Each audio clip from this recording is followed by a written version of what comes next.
that I'm able to get you interested in the topic I'm going to speak about today, which is psychotic disorders and their development.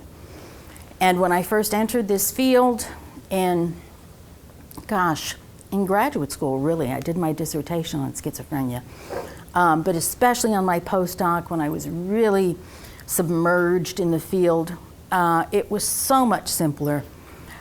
Basically, two themes of this talk today. One is that everything is more complicated than we ever thought it was.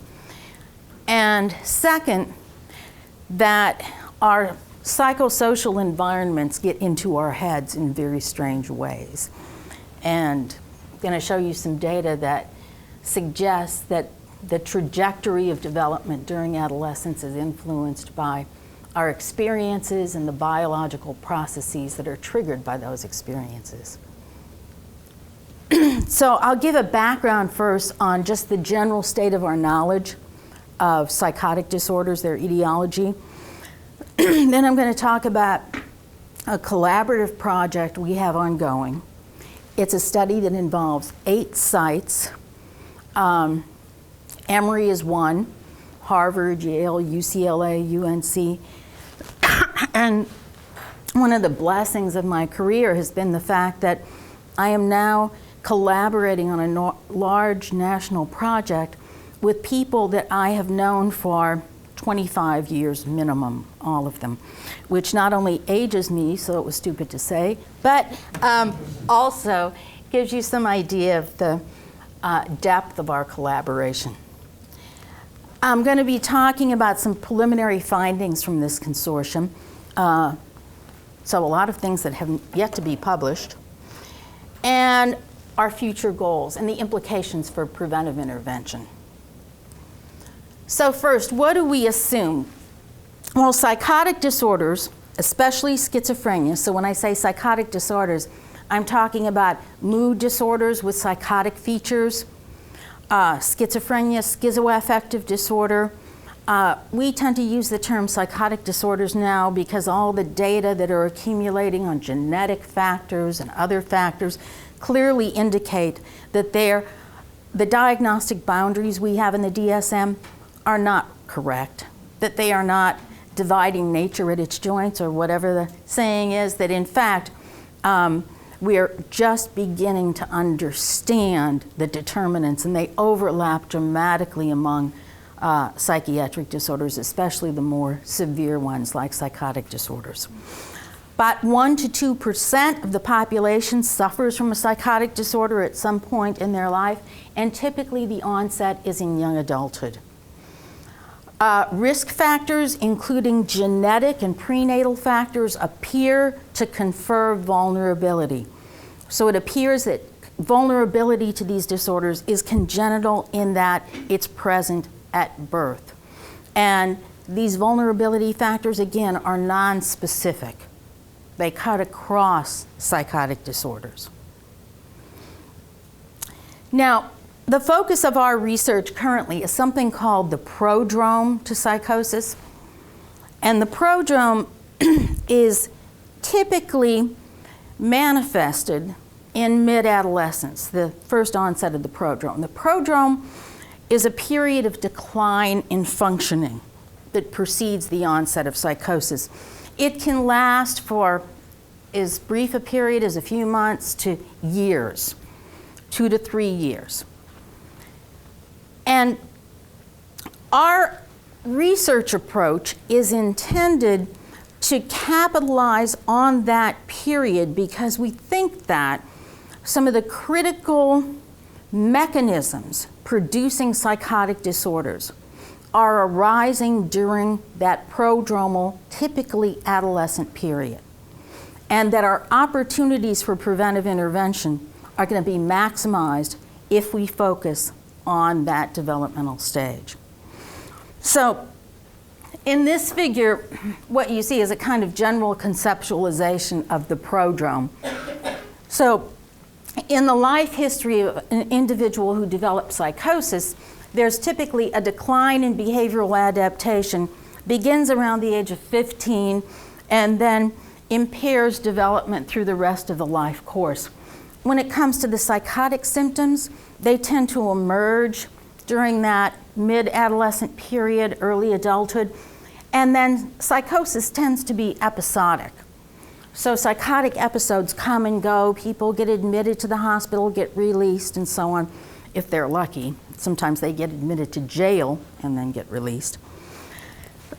So our focus is to cut that process short and to intervene ultimately in a way that interrupts that decline in functioning, brings the individual back up into the normal range, and also interrupts the onset of psychotic symptoms so that they never elevate to a level of severity where the individual receives a diagnosis of psychosis.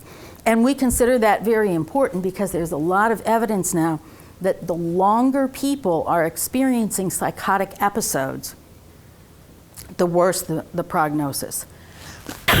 So it appears to be toxic to the brain.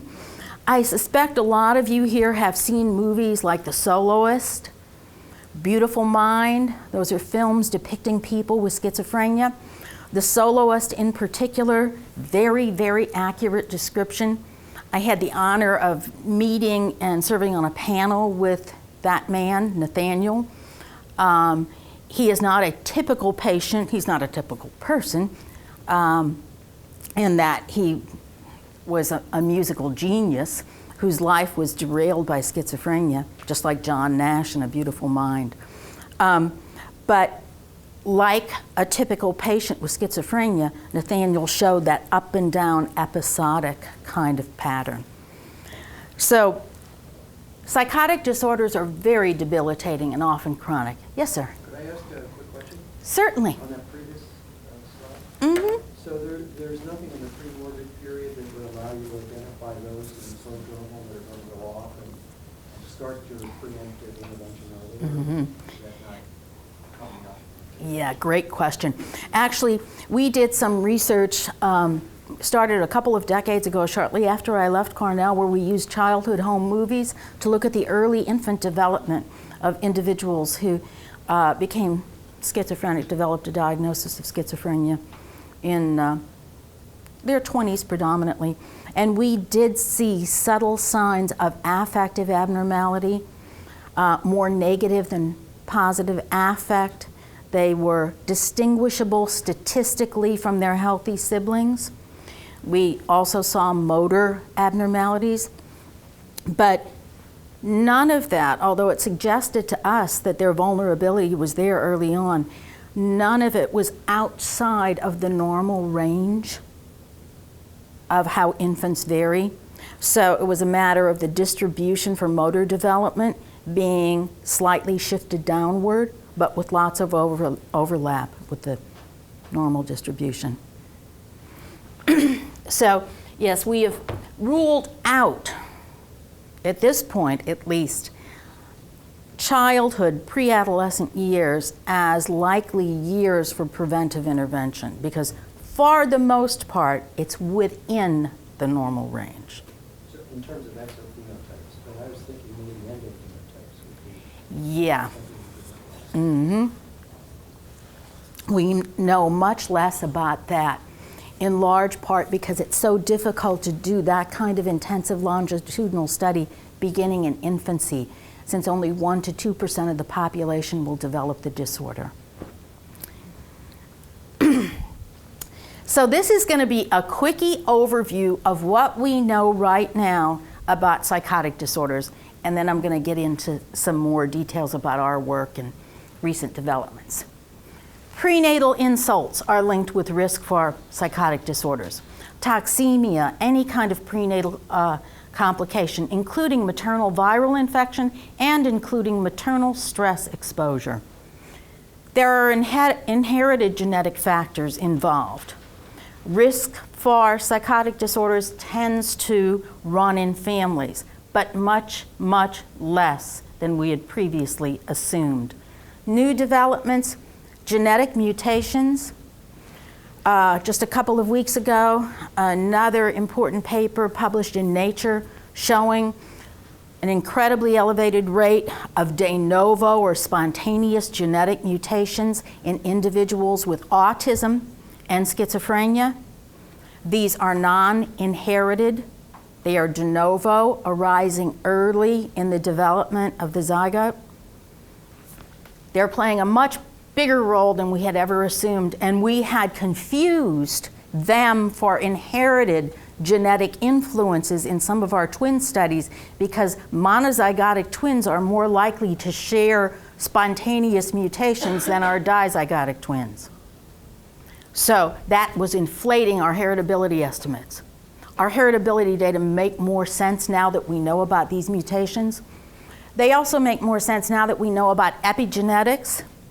Epigenetics are changes in the expression of genes that arise as a function of environmental factors, both endogenous environmental factors like hormones and external factors like stressors. Major new developments in the field of epigenetics. So we assume then, based on our data, that those factors are all operating to produce some kind of congenital vulnerability.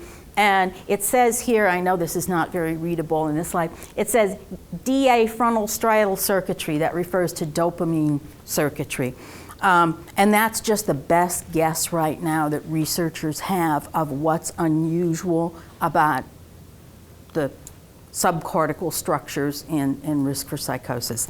I won't go into detail on that, and needless to say, there's plenty of evidence to support it. That's why it's been hypothesized. But it's clearly not sufficient because the majority of people who are going to develop a disorder like schizophrenia or bipolar disorder with psychosis have relatively normal childhoods. The vulnerability is latent. It's not manifested till adolescence. And that's why we think adolescent neuromaturation is very important. And of course, what happens then is there's an activation of the HPA and HPG axes. In other words, gonadal hormones, HPA axis, hypothalamic pituitary adrenal axis, stress system in the brain. Cortisol is increasing during the course of adolescence. It seems to be a normative process. And there's evidence now that these hormones, exciting new studies showing how these hormones in animal research can change the expression of genes, which in turn alter brain development, synapses, gray-white matter. And many of these processes are kind of circular, so that brain changes are influencing hormonal changes and vice versa. One of the most interesting developments, I think, in the field of developmental neuroscience is that the changes in the brain that occur during the course of adolescence are partially regressive. In other words, it's just not a matter of brain volume increasing, brain connectivity increasing. There is actually loss of brain tissue during the course of adolescence. So many studies now have shown that there's a decline in gray matter in normal, healthy adolescents. And many of you who have already reared adolescents don't find this as any surprise whatsoever.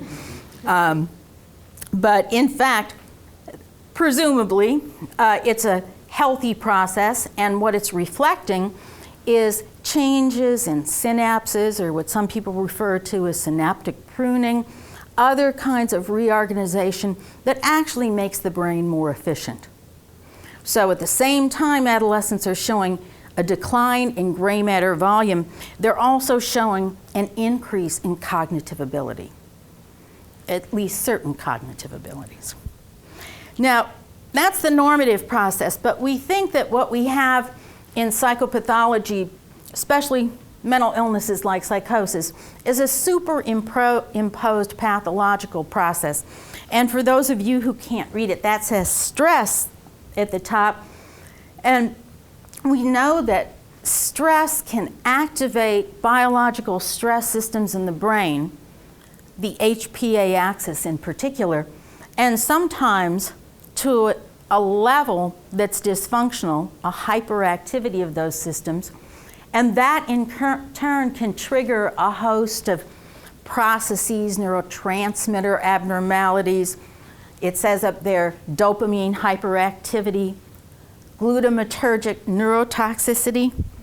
I'm not going to get into details about those processes, but it's important to understand that when we think about the stressful experiences that occur during the course of adolescence, we're talking about psychosocial events that are triggering tremendous changes in the brain's biochemistry and structure, and that we undoubtedly have to look closely at those if we want to understand why it is that so many mental illnesses are having their onset, especially the prodromal phase during that period.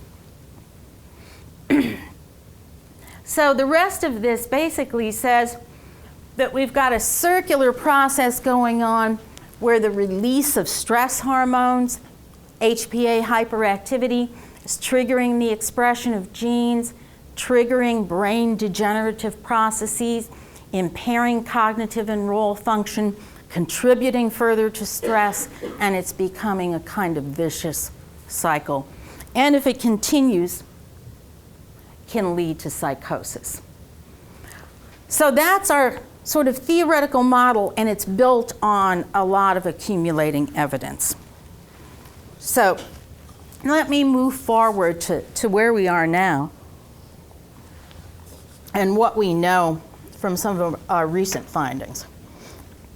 Whoops, let me just stop there. I'm not going to go into detail. I have a hunch that many of you, most of you here, know that cortisol is a major stress hormone and its release is governed by the HPA axis. So there's a cascade of hormonal effects that follow stress exposure. And this is just one example of many studies showing that that is a system that's hyperactivated in adolescence, especially, interestingly enough, in response to social stressors. So this shows the results from a study comparing cortisol release in response to performance stress and peer rejection stress in adolescents and younger children. And what you can see is the dashed line adolescents, much higher level of cortisol release. In fact, they have slightly elevated cortisol, elevated baseline cortisol, even prior to the onset of the stressor. And in our studies, I think I have a figure to show you, we find that the increase in cortisol, baseline and stress-induced, begins about 13 years of age and extends into early adulthood, into the early 20s. There's also an increase in receptors for stress hormones in the brain. So again, not going into detail, but this is work from some colleagues looking at the expression of what are called glucocorticoid, in other words, cortisol receptors. And this is a post-mortem study, as you can imagine, if they're in the brain counting receptors. And as you can see, adolescents, big increase in the receptors for stress hormones. So at the level of receptors, at the level of stress hormones, we're seeing an increase. Now, we're interested in hormones for a number of reasons, but one of the reasons is because of what I alluded to earlier, epigenetic processes, the way genes get turned on and turned off by environmental events and also developmental processes. So epigenetics is the study of changes in gene expression that are independent of the DNA. So we're not talking about DNA, we're talking about RNA and changes in protein production from genes that influence the impact that that gene can have on our behavior or development. So changes that are influencing the biobehavioral phenotype. I mentioned previously something about maternal stress increasing the risk for mental illness in offspring. It's assumed that that's mediated by an epigenetic process. In other words, that the mother's stress hormones are altering patterns of gene expression in the fetus, and those changes are influencing the developmental trajectory. Sure. So does that control for the higher incidence of psychosis in the mother? So obviously if the mother is more likely to have problems of whatever kind and you're not controlling That's that, right. it would be compounded, right? Absolutely. I assume it's controlling. Yeah, the studies that have looked at the impact of maternal stress have primarily focused on natural disasters, experiments in nature. So they can compare women who were exposed when they were pregnant, for example, to an earthquake in China, to war. There's one study of women whose husbands went into the military, and they compared the offspring of the women whose husbands died to those whose husbands came back. And they found a higher rate of mental illness in the offspring of the moms who lost their husbands while they were pregnant. So a variety of controls to address that potential confound. So as I said, epigenetic changes can occur throughout the lifespan. It's assumed that they're most common prenatally because there's so much development going on. And now many people believe that they're occurring more often, another critical period, during adolescence. Every time I hear somebody say, oh, don't worry about your kid going out, you've done all you can now, they've got the values they're going to have or they don't, don't worry. I think, I'm not so sure about that. I think there's still some changes going on in that brain. I want to use an illustration from a paper that I think is a very helpful one thinking about epigenetics. This is a paper that appeared in Nature and basically talks about how this new field of epigenetics, where we can study changes in gene expression, has revolutionized the way we think about human illness, disease, and health and development. And I'm not sure how clear this is to everybody, but what the investigator is trying to show here in this review article is that there are epigenetic profiles or patterns. This is different from mutations now. So these are epigenetic profiles of gene expression that are imprinted or determined prenatally and partially make monozygotic twins more similar than dizygotic twins for reasons independent of anything they inherited. So epigenetic programs that are established based on maternal stress, nutritional factors during pregnancy, and so on. It turns out that when researchers compare monozygotic twins where one member of the twin pair has a schizophrenic disorder and the other does not, there are differences in their epigenetic profiles. DNA identical, epigenetic profiles different, presumably due to environmental factors. Okay, I'm going to skip over a few things here to make sure I get to some of our findings. Evidence that epigenetic changes are occurring in humans. As you can imagine, a lot of the new advances in molecular genetics are very difficult to establish in humans. It's so easy with animals. So many of these important findings about the impact of stress, for example, came from animal research. Steve mentioned earlier McEwen, major neuroscientist. He's done amazing studies showing how the environmental context in which, for example, rodents exist during pregnancy influence the epigenetic profiles of their offspring, which in turn influence their offspring's development and behavior. Now, we cannot very easily in humans do those kinds of manipulations. Thank goodness. We would never think of systematically exposing human beings to stressors in a way that could derail the rest of their development. So a lot of what we know about this in the case of humans is based on experiments in nature, like the earthquakes, for example, and also postmortem studies.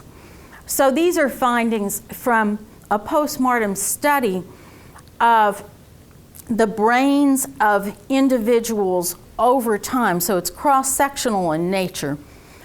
And what the researchers are trying to get at here is whether some of the genes that have been implicated in psychotic disorders like schizophrenia are changing in their patterns of expression over time. And in fact, they are finding that. So consistent with some findings that have been reported for other species, rodents, non-human primates, we're seeing evidence that the human brain is also showing developmental changes in the pattern of the expression of genes and epigenetics. Now, presumably, those effects are partially influenced by changes that are endogenous. In other words, changes like the onset of puberty. Hormones, it turns out, just play a big role in epigenetics. Stress hormones and gonadal hormones like testosterone, estrogen. And they do it in two ways. One way is activational. So activational effects are kind of transient effects of hormones, the kinds of effects that occur, for example, in cyclic changes in women, hormonal changes that influence perhaps memory, mood, and so on. Typically short-term, and it's assumed that they're due to the triggering of receptors for hormones on the surface of nerve cells. But then there are other effects that are called organizational effects, and those are actually changes in the structure of the brain. People used to think, researchers in the field of developmental neurobiology, that most of these effects occurred prenatally, so that hormones, circulating hormones, were influencing the structure of the brain in the fetus in a way that determined, for example, sex-type behaviors, proclivities, various characteristics of the brain that influence developmental trajectories and behavior patterns. But we now know that some of those same effects are occurring during the teenage years. Okay, there we go. This is just a figure illustrating some of the various genes. As some of you will know who study genetics, they come up with the most amazing genes. There's a gene called frizzle, another one called trash, another one called disco. I'm not sure how that develops, but these are all genes that are actually known to be sensitive to stress hormones, or glucocorticoids. In other words, stress hormones can turn them on or turn them off. And this was published in 2008. The list of genes that are under the control of hormones is even greater now than was known then. So, summary then. Hormone secretion due to the HPA and HPG axis increasing dramatically in adolescence. That in turn is influencing the expression of genes that govern brain development. Studies that have been conducted, for example, on youngsters who have abnormalities in pubertal development and have low levels of testosterone or estrogen show they have abnormal brain development. And when they get those levels into normal boundaries, brain development can change. So that's the normal adolescent developmental trajectory, and we think that that is probably going awry in risk for psychosis. So I'm going to be talking now about some of our research findings.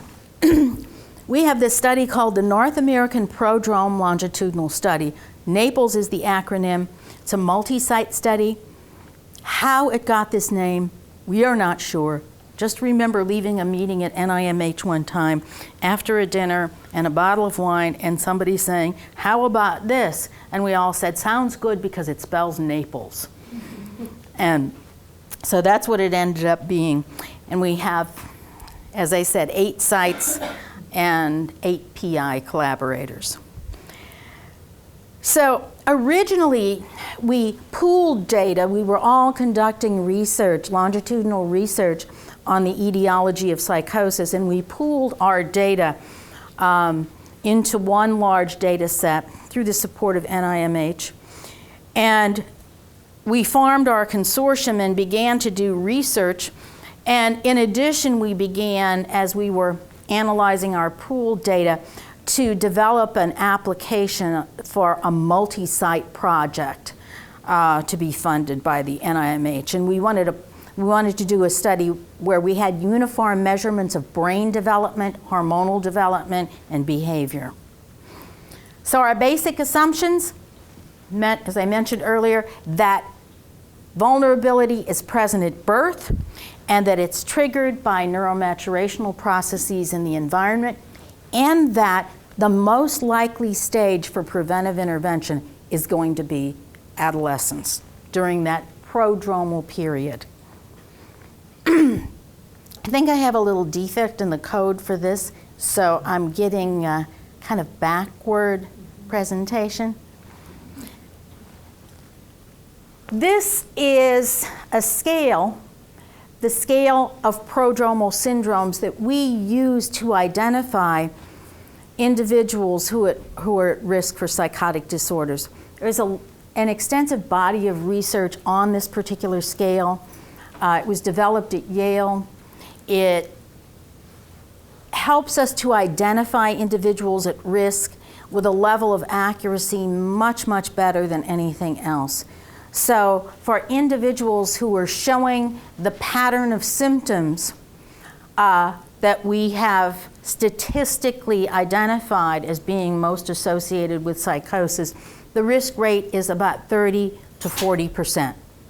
So we identify youngsters using this scale, and within 2 to 3 years, about 30 to 40% of those who meet these prodromal criteria develop a psychotic disorder. Much better prediction rate than we would have if we use something like family history of disorder. So this is a list of some of the symptoms: unusual thoughts, suspiciousness, grandiosity, and then what we call negative symptoms: social isolation, withdrawal, decreased emotion in experience and expression. But subclinical versions. So these are not individuals who are yet having hallucinations and delusions. These are individuals who are showing more subtle versions of those symptoms. So let me show you an excerpt from an interview to illustrate that. Yes, sir. Those features, do they tend to be distributed, on a continuum, so that what you're seeing is the tail of the distribution, or is this a categorical thing where it's like a bimodal distribution? That is a great question. And I think the answer is yes and no. Yes, in the sense that there is a distribution of, for example, unusual perceptual experiences or anomalies. But when you get to a certain threshold where there's a level of confidence expressed, there's a kind of discontinuity. So there seems to be an upper end to the severity distribution that identifies a taxonomy that's a little bit separate. But that's still a matter of dispute and discussion. But here's what it sounds like. I was going to show a film excerpt, but something happened to my video, so this might be a good substitute. So 14-year-old male, the interviewer says, "Do you ever hear or see things that others do not?" And the child says, "Sometimes I hear noises at night that scare me." "What do you hear?" "Just noises, but they sound like voices. Then I close my eyes until I get the courage to open them, and I find out it's a fan or some other available prop." That was his exact wording. So it isn't real? It is a real sound, but it's not a ghost. Then he spontaneously says, "My brother thinks I'm crazy." And he starts to laugh, and he turns and looks at the wall. "Why does he think you're crazy?" "Because I'm not like him. He thinks I'm mentally ill. I don't have any friends."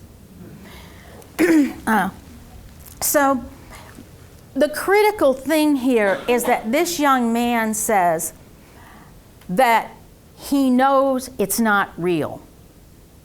And that's a distinction from meeting diagnostic criteria for psychotic disorder, because in psychosis, people believe it is real.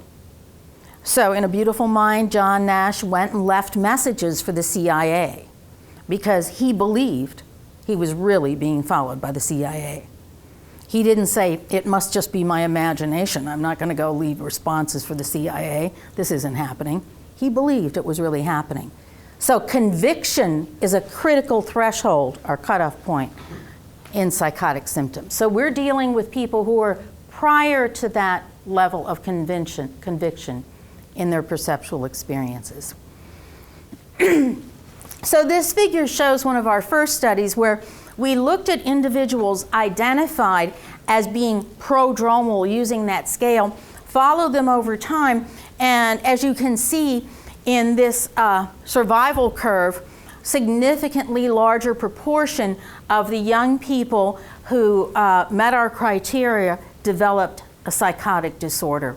And if we continued beyond that time period, you'd see an increasing number. So we clearly have an instrument that's helpful in identifying risk factors. Yes, ma'am. Did you have any IQ information on these children at all? You know, we do measure that, and in fact, right now we have a cutoff point. So in our current study, criteria are that you have to have an IQ of at least 70. At the validity of the kind of response that young boy gave, Mm-hmm. and a pretty clever 14-year-old Yes. would say, of course they know they're not real, Mm-hmm. but there's something else going on, and his brother perceives him as having a mental disorder. So if this kid is pretty bright, and he knows he's going to sound crazy if he says those are real. Mm-hmm. Well, I just wondered Yeah. if you're factoring That's in such a- that kind of ability. You're raising a really interesting question about the impact of cognitive ability on the expression of symptoms. Yeah. And we don't know the answers to that. But Florence, that is such an interesting question, and we're collecting data on that longitudinally now to see how cognitive developmental factors are influencing the trajectory. But I can tell you that that young boy, within 3 years of that interview, was diagnosed with paranoid schizophrenia and had one inpatient psychiatric hospitalization and was on antipsychotics. And he no longer mistook a fan for something. He had conviction that people were coming into his room at night. If you questioned him about it, he argued back, no, it's not my imagination, this is happening. So he crossed that threshold. Yeah. One question about the, is it possible, I mean, is it actual that you have 0 controls that show psychosis? So That's right. Yeah, 0 controls in this study. This is about 500 participants, and the mean age at baseline was about 17 years, and during that period of time, none of the control subjects showed a disorder. Now, that doesn't mean they won't eventually. In subsequent studies, we have had some controls who were diagnosed with psychosis. Okay, so one of the things we looked at in our first study, our first Naples project, was how cortisol was changing over time in these youngsters. Now, these data are from a group of high-risk or prodromal teenagers. These are the data for cortisol for those who did not convert to psychosis and those who converted to psychosis. Baseline cortisol, follow-up 6 months, 12 months, area under the curve for those three. What you can see is that there's a much lower level of cortisol secretion at every time point in the non-converted compared to the converted children. So even prior to the onset of psychosis, conversion to psychosis, we were seeing a developmental trajectory of higher baseline cortisol in those who develop psychosis. What you can also see here is that normative increase over time, even in those who did not develop a psychotic disorder, and that's that adolescent increase in HPA activity. So let me turn now to our current study, and these are the measures we're using. There is no way we could do this study without it being a collaborative project. We're looking at psychological functions, brain development, EEG, MRI. We're genotyping, looking at RNA to assess gene expression changes over time. We're looking at hormonal changes, adrenal and gonadal, neuropsychological assessment, and life event, and daily stressors. So our design is baseline, 6 months. We're doing repeated assessments over time using all these measures to try to get at not only how to better predict who might develop psychosis, but also to understand the underlying mechanisms. Okay, so here's some preliminary data. None of this is yet in the literature. Age on the horizontal axis, and these are the reports for the prodromal, those who meet our risk criteria, and the control subjects. They're reports of mean daily stress. Clearly, the kids who are showing our risk profile are reporting much more daily stress. And that's the case across the age span that we're addressing here, but with a clear increase through adolescence. So both the at-risk and the control kids are reporting more stress as they head through adolescence. So adolescence is a stressful period, at least by self-report. These are life event stressors, same kind of pattern. Now this you would kind of expect because life events build up. So we're measuring here previous stressful life events. And those too are showing an increase, at least by self-report, through the course of adolescence, but more pronounced in the kids at risk for psychosis. And this is cortisol, and what we're seeing again, that developmental increase, but with the at-risk kids, the green bars showing higher levels at every age. Mm-hmm. Do you think some of this is because these kids are not reading social cues and getting themselves into situations that are dangerous or complicated or distressing? I think that is part of it. I think that because of their symptoms, they are getting themselves into more stress-inducing situations. So it's a kind of stress induction phenomena due to the phenotype. But in addition, they seem to be more responsive to stressors. So some recent experimental studies exposing at-risk and control kids to the same stressor are showing a greater stress response in the at-risk kids. So these are data comparing the healthy and at-risk subjects, again at-risk with the green line, from our most recent study, again showing higher cortisol levels. Mm-hmm. Question, these are at rest levels, or are they stimulated? These are baseline levels. Our IRBs would not allow us, given the evidence that stress is linked with risk for mental disorder, will not allow us to intentionally subject them to a stress paradigm. Not a math test or something? Well, you know, we used to use that. We used to use the Trier test, but we're trying to avoid that now because we don't want to get into trouble with the IRB. And we feel like we're able to detect differences as is. So some other labs in Europe studying this population are using structured stress exposure paradigms. But we decided to play it safe. Must have changed IRB too. Yes. Is that correct? In major change. Okay. Can you just say how these cortisol levels correspond to when they were showing psychotic symptoms? So this is before.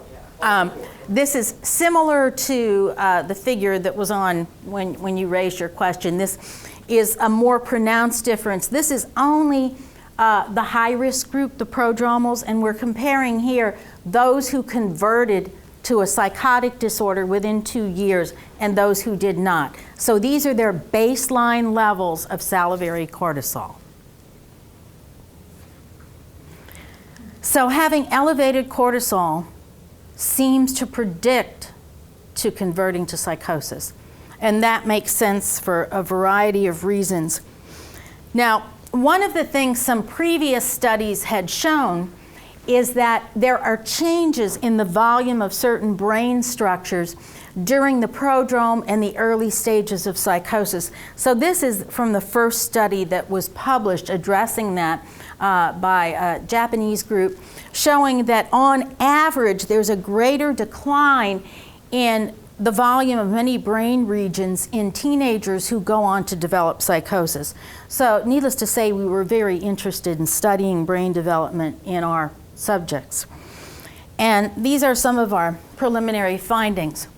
So when we compare the volume of gray matter, cortical gray matter, cross-sectionally in this case, I'll show it to you longitudinally in the next slide, we're comparing here cases that is individuals at risk, and the highlighted areas are regions where they're showing more of an age-related decline in volume.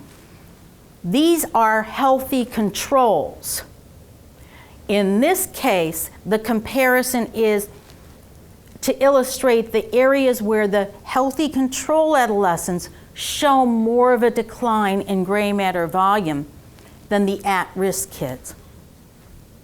Basic summary, the at-risk kids are showing much more dramatic age-related decline in gray matter volume. So it's as if a normal adolescent process is being exaggerated. Now, this is actually longitudinal data comparing those who develop psychosis to our healthy controls. Big differences in gray matter volume change over time. Comparing those who areas of the brain where those who converted to psychosis show less of a decline than controls, and the answer is virtually no areas. So in every case where we compare the converters, those who develop psychosis, to the healthy controls, or the at-risk kids who don't develop psychosis, we're seeing this greater decline in gray matter. And it's in the prefrontal cortex, it's throughout the cortex actually, but it appears from some of our preliminary data, that the prefrontal cortex is especially important in terms of predicting function. So what's causing this? So here we see our healthy controls, again another view of this developmental change, age, gray matter volume, normal process. All of us, when we were teenagers, were losing our minds, just like this.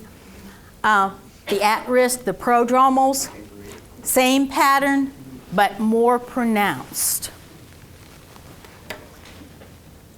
Whoops. Okay, that's prefrontal gray matter. So prefrontal cortex, same pattern. Stressful life events. These are results of a regression analysis where we put in both stressful life events as they report them and cortisol levels at baseline as measured multiple times. That's our procedure. Significant relationship between stressful life events and the rate of gray matter decline. So the more stressful life events, these at-risk youngsters have been exposed to, the more rapid the decline in their gray matter volume. Cortisol level, same kind of pattern. And the interesting thing to me, these are findings from analyses I just did last week. These are significant independent predictors. In other words, in the regression equation at the same time. So there is a predictive relationship between life stress and gray matter volume that's independent of cortisol level when they enter the study and gray matter volume. What that suggests to us is that there's both a cumulative effect of life stress and also an effect that's based on their circumstances when they entered our study as indexed by cortisol levels. So I'm going to skip over some of these things and just say that at this point we're pleased that we're detecting some developmental processes that are linked with biological processes that are linked with conversion to psychosis. We think we're getting a handle on some of the underlying mechanisms, and we're very eager in our next set of analyses. We're just beginning to look at the gene expression data to see if we can track the pattern of changes in gene expression. Now, it's peripheral. It won't be post-mortem. We're looking at blood.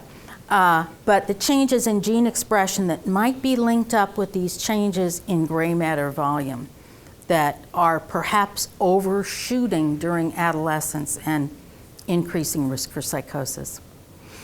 So that's the story of where we are right now, and I hope that within the next year there's going to be many more findings. Thank you very much for your attention.